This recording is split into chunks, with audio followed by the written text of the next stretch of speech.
Hi ಎಲ್ಲರಿಗೂ ನಮಸ್ಕಾರ, welcome to my channel. ಎಲ್ಲರೂ ಹೇಗಿದ್ದೀರಾ? ಎಲ್ಲರಿಗೂ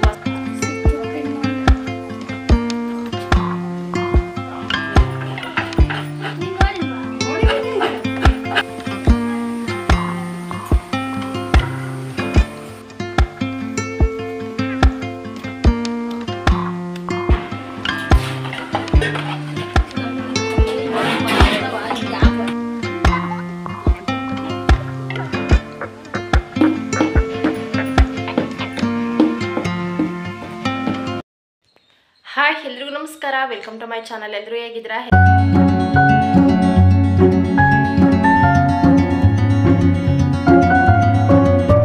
hi friends, good morning, welcome to my channel. ಎಲ್ಲರೂ ಹೇಗಿದ್ದೀರಾ? ಬೆಳಗ್ಗೆಯಿಂದ ವ್ಲಾಗ್ ಮಾಡ್ತಾ ಇದ್ದೀನಿ. ಇಲ್ಲಿದ್ದಂತಹ 2 ಜೀಪ್ಗಳನ್ನು ತೆಗೆದಿಡ್ತಾ ಇದ್ದೀನಿ. ಒಂದು ಹಾಲಿನ ಟ್ಯಾಂಕರು, ಒಂದು ಜೀಪು. ಇನ್ನೇನು ಹಬ್ಬ ಹತ್ರ ಬಂತು, ಎಲ್ಲದನ್ನು ಕ್ಲೀನ್ ಮಾಡಬೇಕು. ಯಾಕೋ ಗೊತ್ತಿಲ್ಲ, ನೋಡೋದಕ್ಕೆ ಸರಿ ಹೋಗ್ತಾ ಇಲ್ಲ ನನಗೆ. ಎಷ್ಟು ನೋಡಿದ್ರೂ ಯಾಕೋ ಮೆಸ್ಸಿ ಥರ ಕಾಣಿಸ್ತಾ ಇತ್ತು. ಹಾಗಾಗಿ ಈ ಕಡೆನೂ ಕೂಡ ಒರೆಸಿ ದೇವ್ರ ಸಾಮಾನೇ ಇಡೋಣ ಅಂತ ಅಂದ್ಕೊಂಡು ಇದರೊಳಗಿದ್ದಂತಹ 2 ವೆಹಿಕಲ್ನು ಮೇಲ್ಗಡೆ ಎತ್ತಿಟ್ಟಿದ್ದೀನಿ. ಈಗ ಶೋಕೇಸನ್ನು ಕ್ಲೀನ್ ಮಾಡ್ತಾ ಇದ್ದೀನಿ. ಇವತ್ತು ಊರಿಗೆ ಹೋಗೋದಿದೆ, ಹಾಗಾಗಿ ಇಲ್ಲಿ ಕ್ಲೀನಿಂಗಿಂದೇನು ಜಾಸ್ತಿ ವೀಡಿಯೋಸ್ ಮಾಡೋದಿಲ್ಲ. ಇನ್ನು ಹಬ್ಬ ಹತ್ರ ಬಂತಲ್ಲ ಅವಾಗ ಮಾಡ್ತೀನಿ. ಎಲ್ಲದನ್ನು ತೆಗೆದು ಕ್ಲೀನ್ ಮಾಡಿ ಒರೆಸ್ದೆ. ಈ ಬಾಕ್ಸಿಗೆ ಧೂಪ ತರಿಸಿದ್ನಲ್ಲ ಅದನ್ನು ಕೂಡ ಹಾಕಿಟ್ಕೊಂಡಿದ್ದೀನಿ. ಬೇಗ ಇವತ್ತು ಕೆಲಸ ಮುಗಿಸಿ ನಾನು ಊರಿಗೆ ಹೋಗಬೇಕು. ಇವತ್ತು ಅಮ್ಮನೂರಲ್ಲಿ ನಾಗರಿದೆ, ಹಾಗಾಗಿ ಆದಷ್ಟು ಬೇಗ ಹೋಗಬೇಕು. ಮನೆಯೆಲ್ಲ ಕ್ಲೀನ್ ಮಾಡಿ ಆಯಿತು, ನೆಲ ಒರೆಸಿ ಸ್ನಾನ ಮಾಡಿ ಪೂಜೆ ಮಾಡಿ ಎಲ್ಲದೂ ಕೂಡ ಆಯಿತು. ಇವಾಗ ದೋಸೆ ಮಾಡ್ತಾಯಿದ್ದೀನಿ. ದಿಢೀರ್ ದೋಸೆ, ಇದ್ರ ರೆಸಿಪಿ ಶೇರ್ ಮಾಡಿದ್ದೆ. ಗೋಧಿ ಹಿಟ್ಟು ಹಾಗೆ ರವೆ ಹಾಗೆ ಅದಕ್ಕೆ ಮೈದಾ ಹಿಟ್ಟನ್ನು ಹಾಕಿದ್ದೀನಿ. ರುಚಿಗೆ ಬೇಕಾಗುವಷ್ಟು ಉಪ್ಪು ಹಾಕಿ ಕಲಿಸ್ಕೊಂಡಿದ್ದೆ. ಕನ್ಸಿಸ್ಟೆನ್ಸಿ ಈ ಥರ ಇದ್ದರೆ ಚೆನ್ನಾಗಿರುತ್ತೆ. ದೋಸೆ ಹಾಕ್ತಾಯಿದ್ದೀನಿ. ಅದ್ರ ಮೇಲೆ 1 ಸ್ಪೂನಷ್ಟು ಎಣ್ಣೆ ಹಾಕಿ 2 ಸೈಡ್ ಬೇಯಿಸ್ಕೊಳ್ಬೇಕಾಗುತ್ತೆ. ಇದನ್ನು ಒಂದು ಸೈಡ್ ಬೇಯಿಸಿದ್ರೆ ಚೆನ್ನಾಗೋದಿಲ್ಲ, ಟೇಸ್ಟ್ ಚೆನ್ನಾಗಿರುತ್ತೆ, ಕ್ವಿಕ್ಕಾಗಿ ಆಗುತ್ತೆ. ಟೈಮ್ ಇಲ್ಲ ಅಂತಂದಾಗ ಮಾಡಬಹುದು. ಇದ್ರ ರೆಸಿಪಿ ಆಲ್ರೆಡಿ ಒಮ್ಮೆ ಶೇರ್ ಮಾಡಿದ್ದೀನಿ. ನೋಡಿಲ್ಲ ಅಂತಂದರೆ ಮತ್ತೆ ಕಮೆಂಟಲ್ಲಿ ತಿಳಿಸಿ, ನೆಕ್ಸ್ಟ್ ಟೈಮ್ ಮಾಡಿದಾಗ ತೋರಿಸ್ತೀನಿ. ನನಗಿದು ಬೇಗನೆ ಆಗುತ್ತೆ, ಟೇಸ್ಟ್ ಕೂಡ ಇಷ್ಟ ಆಗುತ್ತೆ. ನನ್ನ ಮಕ್ಕಳಿಗೆ ಫೇವ್ರೇಟ್ ಅಂತಲೇ ಹೇಳ್ಬಹುದು. ಹಾಯ್ ಎಲ್ಲರಿಗೂ ನಮಸ್ಕಾರ, ವೆಲ್ಕಮ್ ಟು ಮೈ ಚಾನಲ್. ಎಲ್ಲರೂ ಹೇಗಿದ್ದೀರಾ? ಎಲ್ಲರಿಗೂ ಹೊಸ ವೀಡಿಯೋಗೆ ವೆಲ್ಕಮ್ ಮಾಡ್ತಾ ಇವತ್ತಿನ ಪುಟಾಣಿ ವೀಡಿಯೋನ ಸ್ಟಾರ್ಟ್ ಮಾಡ್ತಾ ಇದ್ದೀನಿ. ಈ ವ್ಲಾಗ್ ಇಷ್ಟ ಆದರೆ ಲೈಕ್ ಮಾಡಿ, ಶೇರ್ ಮಾಡಿ. ಪ್ಲೀಸ್ ನಮ್ಮ ಚಾನಲ್ಗೆ ಯಾರು ಸಬ್ಸ್ಕ್ರೈಬ್ ಆಗಿಲ್ಲ ಸಬ್ಸ್ಕ್ರೈಬ್ ಮಾಡಿಕೊಂಡು ಸಪೋರ್ಟ್ ಮಾಡಿ ಅಂತ ಕೇಳ್ಕೊಳ್ತಾ ಇದ್ದೀನಿ. ಇವಾಗ ಅಮ್ಮನ ಮನೆಗೆ ಹೋಗೋದಕ್ಕಿಂತ ಎಲ್ಲರೂ ಕೂಡ ರೆಡಿ ಆಗ್ತಾ ಇದ್ದೀವಿ. ನಿತ್ಯ ಸ್ಕೂಲಿಗೆ ಹೋಗಿದ್ದಾಳೆ. ನಾವು ಎಷ್ಟು ಗಂಟೆಗೆ ಹೊರಡ್ತೀವಿ ಆವಾಗ ಫೋನ್ ಮಾಡಿ ಸರ್ ಹತ್ರ ಪರ್ಮಿಷನ್ ತೊಗೊಂಡು ಕರೆಸೋದು. ಹಾಗೆ ಲಡ್ಡುನ ರೆಡಿ ಮಾಡ್ತಾ ಇದ್ದೀನಿ. ನಾನು ಕೂಡ ರೆಡಿ ಆಗಿದ್ದೀನಿ. ನನ್ನ ಹಸ್ಬೆಂಡ್ಗೋಸ್ಕರ ವೆಯ್ಟ್ ಮಾಡ್ತಾ ಇದ್ದೀನಿ. ಈಗ ನಿತ್ಯ ಸ್ಕೂಲಿಂದ ಬಂದ ಮೇಲೆ ನಮ್ಮೂರಿಂದ ಅಮ್ಮನೂರಿಗೆ ಬಂದ್ವಿ. ಅಪ್ಪ ಎಲ್ಲಿಗೋ ಹೋಗಿದ್ರು, ತೋಟಕ್ಕೇನೋ ಹೋಗಿದ್ರು. TVS ಅಲ್ಲಿ ಬಂದ ತಕ್ಷಣ ಲಡ್ಡು ನಿತ್ಯ ಇಬ್ಬರು ಓಡೋಗಿ ಮಾತಾಡಿಸ್ತಾ ಇದ್ದಾರೆ, ತಾತ ನಾವು ಬಂದ್ವಿ ಅಂತ. ಅವರಿಗೂ ಏನೋ ಒಂಥರ ಖುಷಿ, ಅವ್ರ ತಾತನಿಗೂ ಏನೋ ಒಂಥರ ಖುಷಿ, ಬಂದಿದ್ದಾರೆ ಅಂತ. ಹಾಗೆ ಇವಾಗ ಬಂದಾಯಿತು. ಸಂಜೆ ಊಟಕ್ಕೆ ಕರೆಸೋದು, ಅಂದರೆ ಎಲ್ಲರನ್ನೂ ಊಟಕ್ಕೆ ಕರೆಯೋದು. ಇವಾಗ ಅಡುಗೆಗೆಲ್ಲ ರೆಡಿ ಮಾಡ್ತಾ ಇದ್ವಿ. ಆಲ್ರೆಡಿ ಮಧ್ಯಾಹ್ನ ಆಗಿದೆ. ಈ ಸಾಂಬಾರು ವಿಶೇಷ ಏನು ಅಂತಂದರೆ ಇದಕ್ಕೆ ಯಾವುದೇ ತರಕಾರಿಗಳನ್ನು ಆ್ಯಡ್ ಮಾಡೋಂಗಿಲ್ಲ. ಅಂದರೆ ಒಂದು ಹಿತ್ಲವರೆಕಾಯಿ ಮತ್ತು ಮುಳುಗಾಯಿ ಇಷ್ಟನ್ನೇ ಹಾಕೋದು. ಅವರೆಕಾಯಿ ಇದನ್ನು ಬಿಟ್ಟರೆ ಯಾವುದೇ ತರಕಾರಿ, ಟೊಮೊಟೊ ಕೂಡ ಹಾಕೋಂಗಿಲ್ಲ. ಅಲ್ಲಿ ಮುಂದೆ ನಿತ್ಯ ನಾನು ತಲೆ ತಿಂತಾ ಇದ್ಲು, ಅವ್ರ ಜೊತೆ ಮಾತಾಡ್ಕೊಂಡು ಇಲ್ಲಿ ಕ್ಲೀನ್ ಮಾಡ್ತಾಯಿದ್ದೀನಿ ಹಿತ್ಲವರೆಕಾಯಿ. ಹಾಗೆ ಬಿಸಿಲು ಜಾಸ್ತಿ ಹೊಡಿತಾ ಇದೆ, ಹಾಗಾಗಿ ಅಲ್ಲಿ ಕಣ್ಣು ಬಿಡೋದಕ್ಕೂ ಕೂಡ ಆಗ್ತಾ ಇರಲಿಲ್ಲ. ಎದುರು ಬಿಸಿಲು ಹೊಡಿತಾ ಇತ್ತು. ಅದರೊಳಗೆ ಪುಟ್ಟು ಹುಳ ಇರ್ತವೆ, ಹಾಗಾಗಿ ಒಳಗಿದ್ರೆ ಅಷ್ಟು ಬೆಳಕು ಕಾಣಿಸೋದಿಲ್ಲ ಅಂತ ಆಚೆಲೆ ಬಂದು ಎಲ್ಲ ಕ್ಲೀನ್ ಮಾಡ್ತಾಯಿದ್ದೆ. ಕಲಕ ಕೂಡ ಬರ್ತಾರೆ, ಮೇನ್ ಚೆಫ್ ಅವರೇ ಅಂತ ಹೇಳ್ಬೋದು. ನಾನು ಅವ್ರು ಬರೋ ಅಷ್ಟರಲ್ಲಿ ತರಕಾರಿ ಎಲ್ಲ ಹೆಚ್ಚಿ ರೆಡಿ ಮಾಡೋಣ ಅಂತ ರೆಡಿ ಮಾಡ್ತಾ ಇದ್ದೀನಿ. ಜಾಸ್ತಿ ಜನಕ್ಕೆ ಮಾಡೋದು, ಹಾಗಾಗಿ ಸ್ವಲ್ಪ ಟೈಮ್ ಜಾಸ್ತಿನೇ ಬೇಕಾಗುತ್ತೆ. ಒಂದು 25ರಿಂದ 30 ಜನಕ್ಕೆ ಆಗೋವಷ್ಟು ಮಾಡ್ತಾ ಇರೋದು. ನಾನೆಲ್ಲ ಮುಳುಗಾಯಿ ಎಲ್ಲ ಹೆಚ್ಚಿ ಅವರೆಕಾಳೆಲ್ಲ ಬೇಯೋಕ್ಕಿಟ್ಟಿದ್ದೆ. ತರಕಾರಿ ಅಷ್ಟನ್ನು ಬೇಯಿಸಿದ್ದೆ, ಹಿತ್ಲವರೆಕಾಯಿ, ಮುಳುಗಾಯಿ, ಅವರೆಕಾಯಿ ಎಲ್ಲ ಬೇಯಿಸಿದ್ದೆ.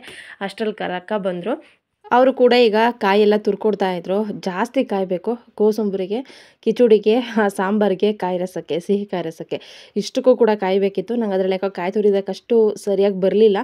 ಒಂದೊಂದು ಇಳಿಗೆ ಮಣಿ ಒಂದೊಂದು ಥರ ಅವ್ರಿಗೆ ಅಭ್ಯಾಸ ಆಗಿರುತ್ತೆ, ಹಾಗಾಗಿ ನಾನೇ ತುರ್ಕೊಡ್ತೀನಿ ಅಂತ ಅಕ್ಕ ತುರ್ಕೊಡ್ತಾ ಇದ್ದಾರೆ. ಕಿಚುಡಿಗೆ ಈ ಕಡೆ ಎಲ್ಲ ಬೆಳ್ಳುಳ್ಳಿ ಎಷ್ಟು ಬೇಕಷ್ಟೆಲ್ಲ ಸುಲಿದು ಸೀಪೆ ತೆಗೆದು ಕ್ಲೀನ್ ಮಾಡ್ಕೊಳ್ತಾ ಇದ್ದೆ. ಅಮ್ಮ ಬರೋ ಅಷ್ಟರಲ್ಲಿ ಬೋಂಡಕ್ಕೆ ರೆಡಿ ಮಾಡ್ತಾ ಇದ್ದಾರೆ. ಇವತ್ತು ಬೋಂಡ ಏನು ಮಾಡೋದಿಲ್ಲ, ಹಣಿಮಯ್ಯ ಬಂದಿದ್ದರು, ಅವರಿಗೋಸ್ಕರ ಅವರಿಗಿಷ್ಟ ಅಂತ ಅವರು ಪ್ರತಿ ಸಲ ಬಂದಾಗ್ಲೂ ಚಿಗಣಿ ಮಾಡ್ತಾರೆ. ಇಲ್ಲ ಎಳ್ಳಿಲ್ಲ ಅಂತಂದರೆ ಅವರಿಗೆ ರವೆ ಉಂಡೆ ಇಷ್ಟ ಅಂತ ರವೆ ಉಂಡೆ ಮಾಡ್ತಾರೆ, ಬೋಂಡ ಮಿಸ್ ಇಲ್ಲದೆ ಮಾಡ್ತಾರೆ. ಅವ್ರಿಗೆ ಅಷ್ಟು ಇಷ್ಟ. ಹಾಗಾಗಿ ಈಗ ದೊಡ್ಡೊಲೆ ತೊಗೊಂಡು ಬಂದು ಕೆಳಗಿಟ್ಟಿದ್ದಾರೆ ಅಡುಗೆ ಮಾಡೋದಕ್ಕೆ ಅಂತ. ಈ ಗ್ಯಾಸ್ ಮೇಲೆಲ್ಲ ಮಾಡೋದಕ್ಕೆ ಹೋದರೆ ಲೇಟ್ ಆಗುತ್ತೆ, ಹಾಗೆ ಜಾಸ್ತಿ ಜನಕ್ಕೆ ಮಾಡೋದಲ್ವ, ಹಾಗಾಗಿ ಇದರಲ್ಲಿ ಮಾಡಿದರೆ ಬೇಗ ಆಗುತ್ತೆ ಅಂತ ಸಲ ಇದೇ ರೀತಿಯಾಗಿ ಮಾಡೋದು. ನಾನಿಲ್ಲಿ ಅರ್ಧ kg ಎಣ್ಣೆ ಹಾಕಿದ್ದೀನಿ. ನಾನಿವಾಗ ಫಸ್ಟ್ ಕಿಚುಡಿ ಮಾಡೋದಕ್ಕೆ ಇಡ್ತಾ ಇರೋದು. ಅದಕ್ಕೆ ಸಾಸಿವೆ, ಜೀರಿಗೆ, ಕರಿಬೇವಿನ ಸೊಪ್ಪು, ಬೆಳ್ಳುಳ್ಳಿ ಹಾಗೆ ಒಣಮೆಣಸಿನ್ಕಾಯಿ ಹಾಕಿದ್ದೀನಿ. ಕರಿಬೇವಿನ ಸೊಪ್ಪು ಜಾಸ್ತಿ ಇದ್ದರೆ ಚೆನ್ನಾಗಿರುತ್ತೆ. ಕಡಲೆಬೇಳೆ ಹಾಕಿದ್ದೀನಿ, ಜೀರಿಗೆ ಕಡಲೆಬೇಳೆ ಜಾಸ್ತಿನೇ ಹಾಕಿದ್ದೀನಿ. ಯಾಕೆಂತಂದರೆ ಇಲ್ಲಿ ಜಾಸ್ತಿ ಮಾಡ್ತಾ ಇರೋದು. ಒಗ್ಗರಣೆ ಎಲ್ಲ ಚೆನ್ನಾಗಿ ಆದಮೇಲೆ ಅದಕ್ಕೆ ನೀರು ಹಾಕೋದು. ತುಪ್ಪದ ಪುಡಿ ಮಾಡಿಟ್ಕೊಂಡಿದ್ರು ಅಮ್ಮ, ತುಂಬ ಚೆನ್ನಾಗಿ ತುಪ್ಪದ ಪುಡಿ ಮಾಡಿದರು. ನಾವು ಬರೋ ಅಷ್ಟರಲ್ಲಿ ರೆಸಿಪಿ ಶೇರ್ ಮಾಡೋಣ ಅಂತ ಅಂದ್ಕೊಂಡೆ. ನಾವು ಬರೋ ಅಷ್ಟರಲ್ಲೆಲ್ಲ ರೆಡಿ ಆಗಿತ್ತು. ಅದಕ್ಕೆ ನೀರು ಚೆನ್ನಾಗಿ ಕಾದ್ಮೇಲೆ ಹಸಿಕಾಯಿ ತುರಿ, ರುಚಿಗೆ ಬೇಕಾಗುವಷ್ಟು ಉಪ್ಪು ಮತ್ತು ಅಕ್ಕಿನ ತೊಳೆದ್ಬಿಟ್ಟು ಹಾಕಿದರೆ ಅದು ಚೆನ್ನಾಗಿ ಬೆಂದಾದಮೇಲೆ ಕಿಚಡಿ ರೆಡಿ ಆಗುತ್ತೆ. ಇನ್ನು ತರಕಾರಿ ಎಲ್ಲ ಬೇಯಿಸ್ಕೊಂಡಿದ್ದೀನಿ, ಕುಕ್ಕರಲ್ಲೇ ಬೇಯಿಸಿ ಇಟ್ಟಿದ್ದೆ. ಅದನ್ನೆಲ್ಲ ಒಂದು ಪಾತ್ರೆಗೆ ಹಾಕಿಟ್ಕೊಂಡಿದ್ದು. ಅದಕ್ಕೆ ಜಸ್ಟ್ ಒಗ್ಗರಣೆ ಕೊಟ್ಕೊಂಡು ಮಸಾಲೆ ಎಲ್ಲ ರುಬ್ಬಾಕಿ ಕುದಿಸಿದ್ರೆ ಸಾಂಬಾರು ಕೂಡ ರೆಡಿ ಆಗುತ್ತೆ. ಈ ಕಡೆ ಸಾಂಬಾರು ರೆಡಿ ಆಯಿತು. ಇದಕ್ಕೆ ಹಸಿರು ಮೆಣಸಿನ್ಕಾಯಿ ಖಾರ ರುಬ್ಬಿರೋದು, ಖಾರ ಪುಡಿ ಹಾಕೋದಿಲ್ಲ. ಹಾಗೆ ಟೊಮೊಟೊ ಹಾಕೋ ಆಗಿಲ್ಲ, ನಾನು ಹೇಳಿದೆ ಇದಕ್ಕೆ ಮುಳ್ಗಾಯಿ ಮತ್ತು ಇತ್ಲವರೆಕಾಯಿ ಅಷ್ಟೇ ಹಾಕೋದು ಅಂತ. ಹುಣಸೆಕಾಯಿ, ಹಸಿ ಹುಣಸೆಕಾಯಿನ ಬೇಯಿಸಿ ಅದರ ರಸನ ಹಾಕೋದು. ಟೇಸ್ಟ್ ಏನು ಮಾಡುವಾಗಿಲ್ಲ, ನಾಗರಿಗೆ ಎಡೆ ಮಾಡಬೇಕಲ್ವ, ಹಾಗಾಗಿ ಎಷ್ಟು ಹಾಕಿದ್ದೀವಿ ಏನು ಗೊತ್ತಿರಲಿಲ್ಲ. ಹಾಗೇ ಒಂದು ಅಂದಾಜು ಮೇಲೆ ಮಾಡಿರೋದು. ಆದರೂ ಕೂಡ ಅಡುಗೆ ಎಲ್ಲದೂ ಕೂಡ ಚೆನ್ನಾಗಿತ್ತು, ಯಾವುದೂ ಚೆನ್ನಾಗಿರಲಿಲ್ಲ ಅನ್ನೋ ಥರನೇ ಇಲ್ಲ. ಕೋಸಂಬರಿಯಿಂದ ಹಿಡಿದು ಮಜ್ಜಿಗೆ, ಮುದ್ದೆ ಎಲ್ಲದೂ ಚೆನ್ನಾಗಿತ್ತು. ಕಿಚಡಿ ಸಾಂಬಾರೆಲ್ಲ. ಇವಾಗ ತೋಟಕ್ಕೆ ಹೋಗೋದಕ್ಕೆ ಅಂತ ಎಲ್ಲದನ್ನು ತುಂಬಿಡ್ಕೊಳ್ತಾ ಇದ್ದೀವಿ.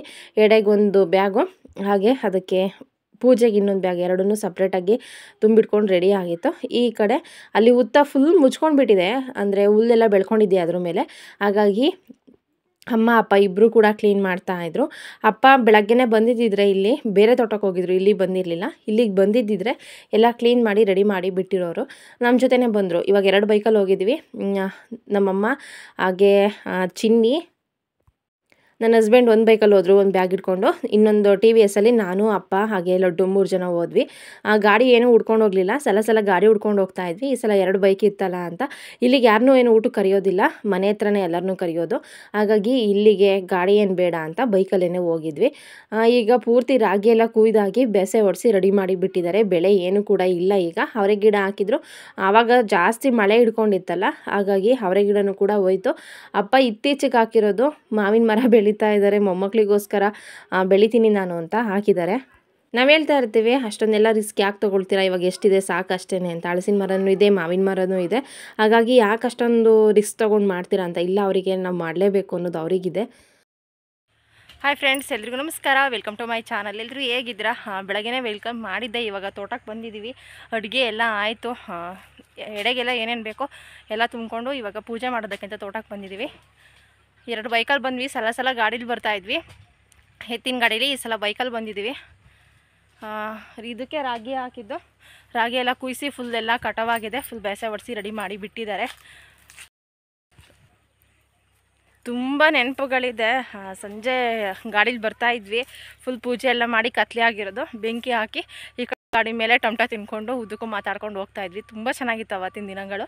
ಇವತ್ತು ಅಕ್ಕಾಜಿದ್ರೆ ಇನ್ನೂ ಚೆನ್ನಾಗಿರೋದು. ಅಡುಗೆ ಮಾಡೋದಕ್ಕೆ ಶುರು ಮಾಡಿದಾಗಿಂದನೂ ಕೂಡ ನೆನಪಿಗೆ ಬರ್ತಾನೇ ಇದ್ದರು. ಹೋದ ಸಲನೂ ಇದ್ದರು, ಈ ವರ್ಷವೇ ಇಲ್ಲ. ಹಾಗಾಗಿ ಮಿಸ್ ಮಾಡ್ಕೊಳ್ತಾ ಇದ್ದೀವಿ. ಇಲ್ಲಿ ಏನು ಯಾರೂ ಊಟಕ್ಕೆ ಬರೋದಿಲ್ಲ, ಹಾಗಾಗಿ ಸ್ವಲ್ಪ ತೊಗೊಂಡು ಬಂದಿದ್ದಾರೆ. ಎಲ್ಲ ಮನೆಗೆ ಊಟಕ್ಕೆ ಕರೆದಿದ್ದಾರೆ, ನೈಟ್ ಊಟಕ್ಕೆ ಬರ್ತಾರೆ. ಕಲಕ್ಕ ಇವಾಗ ಹಾಲು ಕರೆಯೋದಕ್ಕೆ ಅಂತ ತೋಟಕ್ಕೆ ಹೋಗಿ ಹಾಲು ಕರೆದು ಮತ್ತು ಸಂಜೆಗೆ ಬರ್ತಾರೆ. ಇವಾಗ ಪೂಜೆ ಯಾವ ರೀತಿಯಾಗಿ ಮಾಡ್ತಾರೆ ಅಂತ ತೋರಿಸ್ತೀನಿ. ಉದ್ದ ಎಲ್ಲ ಕೆತ್ತಾಯಿತು, ಅದಕ್ಕೆ ನೀರು ಹಾಕಿ ರೆಡಿ ಮಾಡಿ ಎಲ್ಲ ಆಯಿತು. ಇವಾಗ ಅರಿಶಿನ ಕುಂಕುಮ ಎಲ್ಲ ಇಟ್ಟು ರಂಗೋಲಿ ಹಾಕಿ ಬಾಳೆದೆಲೆ ಇಟ್ಟು ಪೂಜೆಗೆಲ್ಲ ರೆಡಿ ಮಾಡ್ತಾ ಇದ್ದಾರೆ. ಹಾಗೆ ಗೆಜ್ಜೆ ವಸ್ತ್ರ ಹಾಕಿದ್ದೀವಿ. ಇದಕ್ಕೆ ಬಿಳಿ ಹೂವು ಮತ್ತು ಅವರೆ ಹೂವು ಅಷ್ಟೇ ಮುಡಿಸೋದು, ಬೇರೆ ಯಾವುದೇ ಹೂವನ್ನು, ಕಲ್ಲರ್ ಹೂವನ್ನು ಮುಡಿಸೋ ಆಗಿಲ್ಲ. ಹಾಗಾಗಿ ಕಾಕಡ ಹೂವನ್ನು ಮುಡಿಸಿ ಕಾಕಡ ಹೂವನ್ನೇ ಹಾಕಿರೋದು. ಗೆಜ್ಜೆ ವಸ್ತ್ರ ಮಾಡಿ ಹಾಕಿದ್ದೀನಿ. ಅಮ್ಮ ಬೆಳಗ್ಗೆಯಿಂದ ಉಪವಾಸ ಇರ್ತಾರೆ, ಏನನ್ನು ಕೂಡ ತಿಂದಿರೋದಿಲ್ಲ. ಕುಡಿಯೋಂಗಾದರೆ ಸ್ವಲ್ಪ ನೀರು ಕುಡ್ದಿರ್ತಾರೆ. ಅಮ್ಮ ಫಸ್ಟು ಪೂಜೆ ಮಾಡ್ತಾರೆ, 2 ಕಡೆನೂ ದೀಪ ಹಚ್ಚಿ ಹಣ್ಣು ಕಾಯಿ ಇಟ್ಟು ಕಿಚಡಿ, ಇಲ್ಲಿಗೆ ಕಾಯಿ ರಸ ಕೋಸಂಬರಿ ಏನನ್ನೂ ಕೂಡ ಇಡೋದಿಲ್ಲ, ಕಿಚಡಿ ಸಾಂಬಾರು ಅಷ್ಟೇ. ಅಮ್ಮ ಫಸ್ಟು ಪೂಜೆ ಮಾಡ್ತಾರೆ. ಹಾಲು ತುಪ್ಪ ಬಿಟ್ಟು ಎಲ್ಲ ಆದಮೇಲೆ ನಾವೆಲ್ಲರೂ ಕೂಡ ಪೂಜೆಯನ್ನು ಮಾಡ್ತೀವಿ. ಅಮ್ಮ ನೈವೇದ್ಯಕ್ಕೆ ಇಟ್ಟಿರ್ತಾರಲ್ಲ, ಅದು ಸ್ವಲ್ಪ ಬಿಟ್ಟು ಅಮ್ಮ ಅದನ್ನು ಊಟ ಮಾಡ್ತಾರೆ. ಅಮ್ಮ ಊಟ ಮಾಡಿ ಆದಮೇಲೆ ನಾವೆಲ್ಲರೂ ಕೂಡ ಊಟ ಮಾಡೋದು. ಅಂದರೆ ಅವರು ಉಪವಾಸ ಇರ್ತಾರಲ್ಲ, ಫಸ್ಟ್ ಅವ್ರು ಉಪವಾಸನ ಮಾಡಿ ಮುಗಿಸ್ಬೇಕು. ಹಾಗಾಗಿ ಯಾರು ಪೂಜೆ ಮಾಡಿರ್ತಾರೆ ಅವರೇ ಎಡೆ ತಿನ್ನಬೇಕು. ಹಾಗೆ ಇಲ್ಲಿ ಪೂಜೆ ಎಲ್ಲ ಮಾಡಿ ಆಯಿತು. ಅಮ್ಮಂದು ಪೂಜೆ ಆದಮೇಲೆ ನಿತ್ಯ ಪೂಜೆ ಮಾಡ್ತಾ ಇದ್ದಾರೆ. ಈಗ ನಿತ್ಯದಾದಮೇಲೆ ಲಡ್ಡುದು ಮತ್ತು ನಾನು ಅಪ್ಪ ಎಲ್ಲರೂ ಕೂಡ ಪೂಜೆ ಮಾಡಿ ಹಾಲು ತುಪ್ಪ ಬಿಡ್ತೀವಿ. ಹಾಗೆ ನಾಗರ ತಾಳಿ ಅಂತ ಇರುತ್ತೆ, ಒಂದು ಪುಟ್ಟದ್ರಲ್ಲಿ ಡಾಲರ್ ಥರ ಇರುತ್ತೆ. ಅದರಲ್ಲಿ ನಾಗರಿಂದು 2 ಕಡೆ ಇರುತ್ತೆ. ಅದನ್ನು ದಾರ ಕಟ್ಟಿ ಅದಕ್ಕೆ ದಾರ, ಅರಿಶಿನ ಕುಂಕುಮ ಎಲ್ಲದನ್ನು ಇಟ್ಟು ಹುತ್ತದ ಮೇಲೆ ಹಾಕಿ ಪೂಜೆಯನ್ನು ಮಾಡ್ತಾರೆ. ನಾವು ಚಿಕ್ಕವರಿದ್ದಾಗ ಅಕ್ಕ ನಾನು ಕಟ್ಕೊಳ್ತಾ ಇದ್ವಿ. 2 ಇತ್ತು ನಮ್ಮ ಮನೇಲಿ. ಅವಾಗ ಅಕ್ಕ ಒಂದು ನಾನೊಂದು ಕೊಟ್ಕೊಳ್ತಾ ಇದ್ವಿ. ತುಂಬ ನೆನಪಾಗ್ತಾ ಇತ್ತು. ಅದನ್ನು 3 ದಿನ ಅಥವಾ 5 ದಿನಕ್ಕೆ ಬಿಚ್ಚುತ್ತಾರೆ. ನಮಗೆ ಅದು ಏನೋ ಒಂಥರ ಖುಷಿ. ಆದರೆ ನಾನು ಕಟ್ಕೊಂಡಿದ್ದೀನಿ ಅಂತ ಸ್ಕೂಲಿಗೆಲ್ಲ ಹೋದಾಗೆಲ್ಲ ಫ್ರೆಂಡ್ಸಿಗೆಲ್ಲ ತೋರಿಸ್ತಾ ಇದ್ವಿ, ನಮ್ಮ ಮನೇಲಿ ನಾಗರು ಮಾಡಿದ್ವಿ, ನಾವು ನಾಗರ ತಾಳಿ ಕಟ್ಕೊಂಡಿದ್ದೀವಿ ಅಂತ. ಅದೆಲ್ಲ ಈಗ ನೆನಪಾಗ್ತಾ ಇತ್ತು. ಅಕ್ಕ ದೀಕ್ಷೆ ಬಂದಿದ್ರೆ ಇನ್ನೂ ಚೆನ್ನಾಗಿರೋದು. ಯಾಕೆಂದರೆ ಪ್ರತಿ ಸಲ ಬಂದಿರ್ತಾಯಿದ್ರು, ಈ ಸಲ ಸ್ವಲ್ಪ ಮಿಸ್ ಆಗ್ತಾ ಇದ್ದಾರೆ ಅಂತ ಅನ್ನಿಸ್ತಾ ಇತ್ತು. ಅವರು ಇದ್ದಿದ್ರೆ ಇನ್ನೂ ಚೆನ್ನಾಗಿರೋದು ಅಂತ ಅನ್ನಿಸ್ತು. ಪೂಜೆ ಎಲ್ಲ ತುಂಬಾ ಚೆನ್ನಾಗಾಯಿತು, ನಾಗರಬ್ಬನೂ ಕೂಡ ಚೆನ್ನಾಗಾಯಿತು. ಇವಾಗ ಯಾರಿಗೂ ಏನು ನಾಗರತಾಳಿ ಏನು ಕಟ್ಟೋದಿಲ್ಲ. ಯಾಕೆಂತಂದರೆ ಇಲ್ಲಿ ಪೂಜೆ ಮಾಡಿ ಅದನ್ನು ಹಂಗೆ ತೊಗೊಂಡೋಗಿ ಬಾಕ್ಸಿಗೆ ಹಾಕಿ ಬೀರಿಗೆ ಎತ್ತಿಡ್ತಾರೆ. ಆಮೇಲೆ ಮತ್ತೆ ಅದನ್ನು ಮುಂದಿನ ವರ್ಷಕ್ಕೇ ತೆಗೆಯೋದು, ಮತ್ತು ಅದನ್ನು ಯಾರಿಗೂ ಕಟ್ಟೋದು ಇಲ್ಲ, ಹಾಕೋದು ಇಲ್ಲ. ನಾವು ಚಿಕ್ಕವರಿದ್ದಾಗ ಕಟ್ಕೊಳ್ತಾ ಇದ್ವಿ. ಅದನ್ನು ಒಂದು ಹಂತಕ್ಕೆ ಬಂದಮೇಲೆ ಮತ್ತು ಅದನ್ನು ಹೆಣ್ಮಕ್ಳು ಕಟ್ಕೊಳ್ಳೋ ಆಗಿಲ್ಲ. ಹಾಗಾಗಿ ಒಂದು ಸ್ವಲ್ಪ ದಿನ ಅದನ್ನು ಕಟ್ಕೊಂಡು ಬಿಟ್ವಿ. ಇವತ್ತು ನಾವಿಲ್ಲೇ ಉಳ್ಕೊಳ್ತೀವಿ. ನನ್ನ ಹಸ್ಬೆಂಡ್ ಹೋಗ್ತಾರೆ ಇವಾಗ. ಅವರಿಗೋಸ್ಕರ ಬೇಗ ಮಾಡಿದ್ವಿ. ಸ್ವಲ್ಪ ಲೇಟಾಗಿ ಮಾಡ್ತಾಯಿದ್ವಿ. ಅಂದರೆ ಒಂದು 6 ಗಂಟೆಗೆ ಪೂಜೆ ಮಾಡ್ತಾಯಿದ್ವಿ. ಫುಲ್ ಕತ್ಲೆ ಆದಮೇಲೆ ಇಲ್ಲಿ ಬೆಂಕಿ ಹಾಕಬೇಕು. ಬೆಂಕಿ ಹಾಕಿ ಆದಮೇಲೆ ನಾವು ಹೋಗ್ತಾಯಿದ್ವಿ. ಈ ಸಲ ಅವ್ರ ಊರಿಗೆ ಹೋಗೋದಕ್ಕೆ ಲೇಟ್ ಆಗುತ್ತೆ ಅಂತಂದರೆ ಒಂದು 5 ಗಂಟೆಗೇ ಪೂಜೆ ಮಾಡಿ ಎಲ್ಲ ಆಯಿತು. ಇವಾಗ ಅವ್ರು ಊಟ ಮುಗಿಸ್ಕೊಂಡು ಊರಿಗೆ ಹೋಗ್ತಾರೆ. ನಾನು ನಿತ್ಯ ಲಡ್ಡು ನಾಳೆ ಹೋಗ್ತೀವಿ. ಸಂಜೆ ಊಟಕ್ಕೆ ಬರ್ತಾರೆ. ಅವ್ರಿಗೆ ಊಟಕ್ಕೆ ಬಡಿಸಿ ಎಲ್ಲ ಕೆಲಸ ಅಂತೂ ಸಿಕ್ಕಾಪಟ್ಟೆ ಇರುತ್ತೆ. ಕಲಕ್ಕಾಗಿ ಹೋಗಿದ್ದಾರೆ, ಮತ್ತೆ ವಾಪಸ್ ಬರ್ತಾರೆ. ಊಟ ಎಲ್ಲ ಮುಗಿಸ್ಕೊಂಡು ಅಪ್ಪ ಅಲ್ಲಿ ಬೆಂಕಿ ಹಾಕೋದಕ್ಕೆಲ್ಲ ರೆಡಿ ಮಾಡ್ತಾಯಿದ್ರು. ಮೊಮ್ಮಕ್ಳಿಗೆ ಕೂರೋದಕ್ಕೆ ಅಂತ ಚಾಪೆ ಎಲ್ಲ ತಂದಿಟ್ಟಿದ್ರು. ಅವ್ರನ್ನೆಲ್ಲ ಕೂರೋದಿಲ್ಲ, ಮುಳ್ಳಿರುತ್ತೆ, ಚುಚ್ಚುತ್ತೆ ಅಂತ. ನೇಬರ್ ಆಂಟಿ ಒಬ್ಬರು ಬಂದಿದ್ದರು. ಎಲ್ಲದು ಆಯಿತು. ಈಗ ಮನೆಗೆ ವಾಪಸ್ ಹೊರಟಿದ್ದೀವಿ. ಅಮ್ಮ ಸ್ವಲ್ಪ ನೀರು ಉಳ್ಕೊಂಡ್ರೆ ಸಾಕು, ಆ ಸೊಸೆಗೆ ತೊಗೊಂಡೋಗಿ ಹಾಕ್ತಾ ಇರ್ತಾರೆ.